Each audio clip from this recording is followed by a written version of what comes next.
ಮಹಾನಾಯಕ ಕಾನ್ಶಿರಾಮ್ G ಅವರ 92ನೇ ಜಯಂತಿಯ ಅಂಗವಾಗಿ ಇಂದು ಆಲ್ ಇಂಡಿಯಾ ಬಹುಜನ ಸಮಾಜ ಪಾರ್ಟಿ ಕರ್ನಾಟಕ ಸಂಘಟನೆ ವತಿಯಿಂದ ವಿಶೇಷ ಕಾರ್ಯಕ್ರಮವನ್ನು ಆಯೋಜನೆ ಮಾಡಲಾಗಿತ್ತು. ಆಲ್ ಇಂಡಿಯಾ ಬಹುಜನ ಸಮಾಜ ಪಾರ್ಟಿಯ ಅಧ್ಯಕ್ಷರು ಆದ ಮಾರ್ಸಂದ್ರ ಮುನಿಯಪ್ಪ ಅವರ ನೇತೃತ್ವದಲ್ಲಿ ಈ ಕಾರ್ಯಕ್ರಮವನ್ನು ಆಯೋಜನೆ ಮಾಡಲಾಗಿತ್ತು. ಈ ಕಾರ್ಯಕ್ರಮಕ್ಕೆ ಮಾಜಿ ಶಾಸಕ ಬಸವರಾಜ್ ಆರ್ ಮುನಿಯಪ್ಪ ಹಾಗೂ ಆಲ್ ಇಂಡಿಯಾ ಬಹುಜನ ಸಮಾಜ ಪಾರ್ಟಿಯ ಉಪಾಧ್ಯಕ್ಷರು ಆದ ಲೋಕೇಶ್ ಚಂದ್ರು ಚಿಕ್ಕಣ್ಣ ಹಾಗೂ ಸಮುದಾಯದ ಮುಖಂಡರು, ಗಣ್ಯರು, ಅನೇಕ ಸಾರ್ವಜನಿಕರು ಭಾಗವಹಿಸಿದ್ರು. ಕಾರ್ಯಕ್ರಮದಲ್ಲಿ ಗೌತಮ ಬುದ್ಧ ಹಾಗೂ ಅಂಬೇಡ್ಕರ್ ಅವರ ಪ್ರತಿಮೆಗೆ ಪುಷ್ಪಮಾಲೆಯನ್ನ ಅರ್ಪಿಸಿ ನಂತರ ಕಾನ್ಶಿರಾಮ್ ಜಿ ಹಾಗೂ ಅಂಬೇಡ್ಕರ್ ಅವರಿಗೆ ದೀಪ ಬೆಳಗಿಸಿ ಕಾರ್ಯಕ್ರಮವನ್ನು ಆರಂಭಿಸಿದ್ರು. ಗುಲಾಮ ಸಮಾಜಕ್ಕೆ ಸ್ವಾಭಿಮಾನದ ಭಾಷೆಯನ್ನ ಕಲಿಸಿ ಆಳುವ ಸಮಾಜವನ್ನಾಗಿಸಲು ತಮ್ಮ ಬದುಕನ್ನ ಸಮರ್ಪಿಸಿಕೊಂಡ ಮಹಾನಾಯಕ ಕಾನ್ಶಿರಾಮ್ ಜಿ ಅವರು ಸಮಾಜದಲ್ಲಿ ಸಮಾನತೆ ಮತ್ತು ನ್ಯಾಯಕ್ಕಾಗಿ ಜೀವನ ಪೂರ್ತಿ ಹೋರಾಟ ನಡೆಸಿದ ಕಾನ್ಶಿರಾಮ್ ಜಿ ಅವರ ಆದರ್ಶಗಳನ್ನು ಸ್ಮರಿಸುವ ಉದ್ದೇಶದಿಂದಾಗಿ ಈ ಕಾರ್ಯಕ್ರಮವನ್ನು ಹಮ್ಮಿಕೊಳ್ಳಲಾಗಿತ್ತು. ಇವರ ಜಯಂತಿಯನ್ನ ಆಚರಿಸುವ ಮೂಲಕ ಅವರ ಸಾಧನೆಗಳನ್ನ ಸ್ಮರಿಸಿ ಸಮಾಜದಲ್ಲಿ ಸಮಾನತೆ ಹಾಗೂ ಅಭಿವೃದ್ಧಿಯ ಸಂದೇಶವನ್ನ ಸಾರುವ ಪ್ರಯತ್ನ ಮಾಡಲಾಗಿದೆ. ಒಟ್ಟಾರೆ ಈ ಕಾರ್ಯಕ್ರಮದಲ್ಲಿ ಹಲವು ಸಾಮಾಜಿಕ ಕಾರ್ಯಕರ್ತರು ಹಾಗೂ ನಾಯಕರು, ಸಾರ್ವಜನಿಕರು ಭಾಗವಹಿಸಿ ಕಾರ್ಯಕ್ರಮವನ್ನು ಯಶಸ್ವಿಯಾಗಿ ನಡೆಸಿಕೊಟ್ಟಿದ್ದಾರೆ. ಈ ಕಾರ್ಯಕ್ರಮದ ಜೊತೆಗೆ ಆಲ್ ಇಂಡಿಯಾ ಬಹುಜನ ಸಮಾಜ ಪಾರ್ಟಿ ಸಂಘಟನೆಗೆ ಸೇರ್ಪಡೆಯಾಗಲು ಹಲವು ಸಾರ್ವಜನಿಕರು ಆಗಮಿಸಿದರು. ಕಾಂಚೀರಾಮ್ ಸಾಹೇಬ್ರವರ 92ನೇ ಹುಟ್ಟುಹಬ್ಬವನ್ನು ಇಡೀ ದೇಶದಾದ್ಯಂತ, ಜಗತ್ತಿನಾದ್ಯಂತ ಆಚರಣೆ ನಡೀತಾ ಇದೆ. ಅದೇ ಥರ ನಾವು ಕೂಡ ಇಲ್ಲಿ ಬೆಂಗಳೂರಲ್ಲಿ ಕಾಂಚೀರಾಮ್ ನಗರ ಅಂಬೇಡ್ಕರ್ ಭವನದಲ್ಲಿ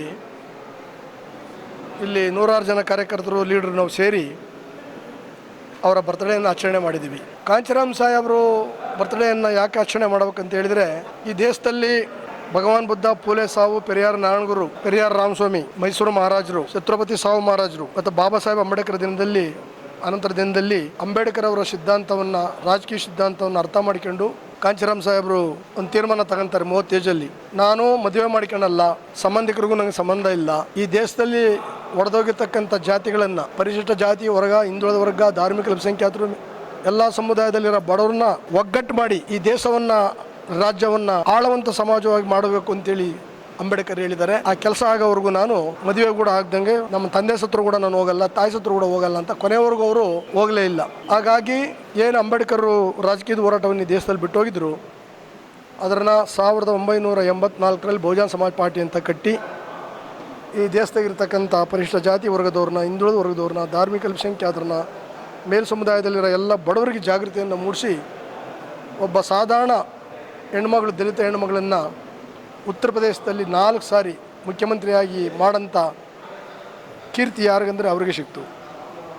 ಆಮೇಲೆ ಅಂಬೇಡ್ಕರ್ ಹೆಸರಲ್ಲಿ ಪಾರ್ಟಿ ಕಟ್ಟೋಕ್ಕಾಗಲ್ಲ, ಓಟ್ ಬರಲ್ಲ, ಮನೆಗಳು ಕೊಡಲ್ಲ ಅನ್ನೋ ಸಂದರ್ಭ ಇದ್ದಾಗ ಅಂಬೇಡ್ಕರ್ ಹೆಸರಲ್ಲಿ ಪಾರ್ಟಿ ಕಟ್ಟಿ ಉತ್ತರ ಪ್ರದೇಶದಲ್ಲಿ 4 ಸಾರಿ ಸರ್ಕಾರ ಮಾಡಿ, ಮಾಯಾವತಿ 4 ಸಾರಿ ಚೀಫ್ ಮಿನಿಸ್ಟರ್ ಮಾಡಿ, ಸುಮಾರು ಲೋಕಸಭಾ 21, ರಾಜ್ಯಸಭಾ 41 MP ಮಾಡೋದ್ರ ಮುಖಾಂತರ ಅಂಬೇಡ್ಕರ್ ಕನಸನ್ನು ನೆನಸು ಮಾಡಿದ್ದಾರೆ. ಅದು ಇತ್ತೀಚಿನ ದಿನಗಳಲ್ಲಿ ಬೇರೆ ಬೇರೆ ಕಾರಣಗಳಿಂದ ಬಹುಜನ ಸಮಾಜ ಪಾರ್ಟಿ ಸರಿಯಾದ ರಿಸಲ್ಟ್ ಬರ್ತಾ ಇಲ್ಲ. ಹಾಗಾಗಿ ಇಲ್ಲಿ ಕೂಡ ಮೇಡಮ್ ಅವರು ಇತ್ತೀಚಿನ ದಿನಗಳಲ್ಲಿ ಎಲ್ಲರನ್ನೂ ಒಟ್ಟು ಮಾಡಿ ಈ ದೇಶದಲ್ಲಿ ಬಹುಜನ ಚಳುವಳಿಯನ್ನು ಗಟ್ಟಿಗೆ ತಗೊಂಡು ಹೋಗೋಕ್ಕೇನೋ ಕಾರಣಾಂತರ ದಿನ ಅವ್ರ ಕೈಲಿ ಆಗ್ತಾಯಿಲ್ಲ. ಸ್ವಲ್ಪ CBI ED ಎಲ್ಲ ಪ್ರಾಬ್ಲಮ್ ಆಗಿರೋದ್ರಿಂದ ಚಳುವಳಿ ಹಿನ್ನಡೆ ಆಗ್ತಾಯಿದೆ. ಅದರಿಂದ ಕರ್ನಾಟಕದಲ್ಲಿ ನಾವು ಆಲ್ ಇಂಡಿಯಾ ಬಹುಜನ ಸಮಾಜ ಪಾರ್ಟಿ ಅಂತ ಮಾಡಿಕೊಂಡು ಕರ್ನಾಟಕ, ತೆಲಂಗಾಣ, ಆಂಧ್ರ, ತಮಿಳುನಾಡು ಇಲ್ಲೆಲ್ಲ ಕೂಡ ಸಂಘಟನೆ ಮಾಡ್ತಾಯಿದ್ದೀವಿ. ಇಲ್ಲಿ ಕೂಡ ಒಬ್ಬ ಹಿರಿಯರು ರಾಜಕಾರಣಿ ಮುತ್ಸದ್ದಿಗಳಾದಂಥ CM ಇಬ್ರಾಹಿಂ ಅವರು, ಸೆಂಟ್ರಲ್ ಮಿನಿಸ್ಟರ್ ಎಕ್ಸ್ ಅವರು ನಮ್ಮ ಜೊತೆಗೆ ಬಂದಿದ್ದಾರೆ. ಬಸವರಾಜ್ ಸರ್ XMLA ಅವರು ನಮ್ಮ ಜೊತೆ ಇದ್ದಾರೆ. ಆ ಥರ ಒಂದು 8 MLAಗಳು ನಮ್ಮ ಜೊತೆಗಿದ್ದಾರೆ. XMLAಗಳು, ರೈತ ಸಂಘ, ಕನ್ನಡಪರ ಸಂಘಟನೆಗಳು, ಅದೇ ರೀತಿ DSS ಮೂರ್ತಿ, DSS RPI Mohan Raju, P ಮೂರ್ತಿ ಅವರು, ಇಂಥವ್ರಿಗೆಲ್ಲ ನಾವು ಒಟ್ಟಿಗೆ ತಗೊಂಡು ಮುಂದಿನ ದಿನದಲ್ಲಿ ಹೋರಾಟಗಾರರನ್ನ ಅಸೆಂಬ್ಲಿ, ಪಾರ್ಲಿಮೆಂಟಿಗೆ ಮತ್ತು ಗ್ರೇಟರ್ ಬೆಂಗಳೂರು ಒಳಗಡೆ ಕೌನ್ಸಿಲರಾಗಿ ಕಳಿಸ್ಬೇಕನ್ನೋದೇ ಕಾಂಚೀರಾಮ್ ಸಾಹೇಬ್ರ ಕನಸು. ಆ ಕೆಲಸವನ್ನು ನಾವು ಮಾಡ್ತಾಯಿದ್ದೀವಿ. ಆ ಕಾರಣದಿಂದನೇ ಇವತ್ತು ಕಾಂಚೀರಾಮ್ ಅವರ ಒಂದು ಹುಟ್ಟುಹಬ್ಬವನ್ನು ಅರ್ಥಪೂರ್ಣವಾಗಿ ಆಚರಣೆ ಮಾಡಿ ಈ ಕಾರ್ಯಕ್ರಮದಲ್ಲಿ ಹಮ್ಮಿಕೊಂಡಿದ್ದೀವಿ. 2028ಗೆ ಬಹುಜನ ಸಮಾಜ್ ಪಾರ್ಟಿ ಆಲ್ ಇಂಡಿಯಾ ಅಥವಾ ಕರ್ನಾಟಕ ನವನಿರ್ಮಾಣ ವೇದಿಕೆ ಏನು ಒಕ್ಕೂಟ ಇದೆ, ಇದನ್ನು ಬಿಟ್ಟು ಕರ್ನಾಟಕದಲ್ಲಿ ಯಾರು ಸರ್ಕಾರ ಮಾಡೋಕ್ಕಾಗಲ್ಲ. ಅಥವಾ ಸರ್ಕಾರ ನಾವೇ ಮಾಡ್ಬೋದು, ಅಥವಾ ಮಿಸ್ ಆದರೆ ನಮ್ಮನ್ನು ಬಿಟ್ಟು ಯಾರು ಸರ್ಕಾರ ಮಾಡೋಕ್ಕಾಗಲ್ಲ.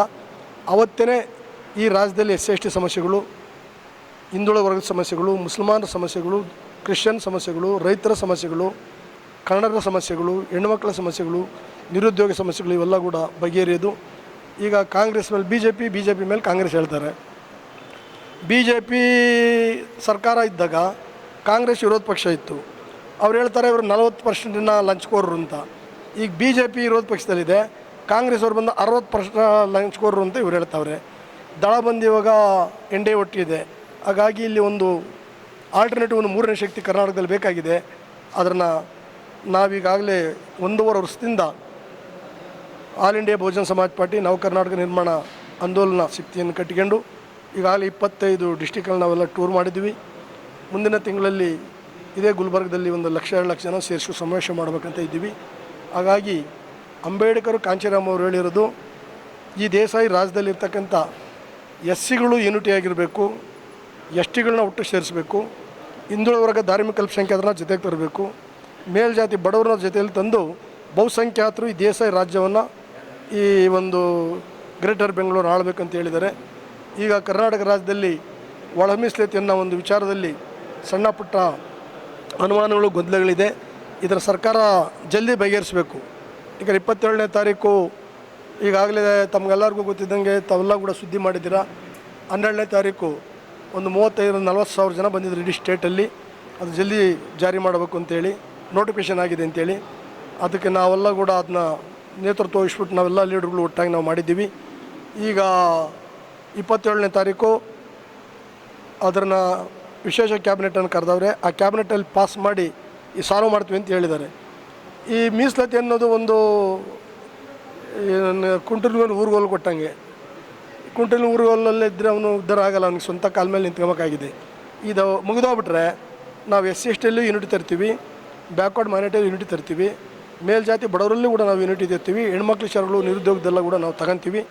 ಅದಕ್ಕೆ ಒಬ್ಬರ ಮೇಲೊಬ್ರಿಗೆ ಅನುಮಾನ, ಒಬ್ಬರ ಮೇಲೊಬ್ಬರು ಟೀಕೆ ಟಿಪ್ಪಣಿ, ಒಬ್ಬರ ಮೇಲೊಬ್ಬರು ಸ್ವಂತವತ್ತಿಗೆ ಮಾತಾಡೋದು ಬಿಟ್ಟು ಈ ಸಮಸ್ಯೆಯನ್ನು ಬಗೆಹರಿಸ್ಕೊಂಡು ಒಟ್ಟು ಹೋಗಬೇಕು. ಅದೇ ಅಂಬೇಡ್ಕರ್ ಸಂವಿಧಾನದ ಕನಸು, ಕಾಂಚೀರಾಮ್ ಕನಸು ಅಂತ ಹೇಳಿ ಈ ಟೈಮಲ್ಲಿ ಹೇಳಕ್ಕೆ ನಾನು ಇಷ್ಟಪಡ್ತೀನಿ.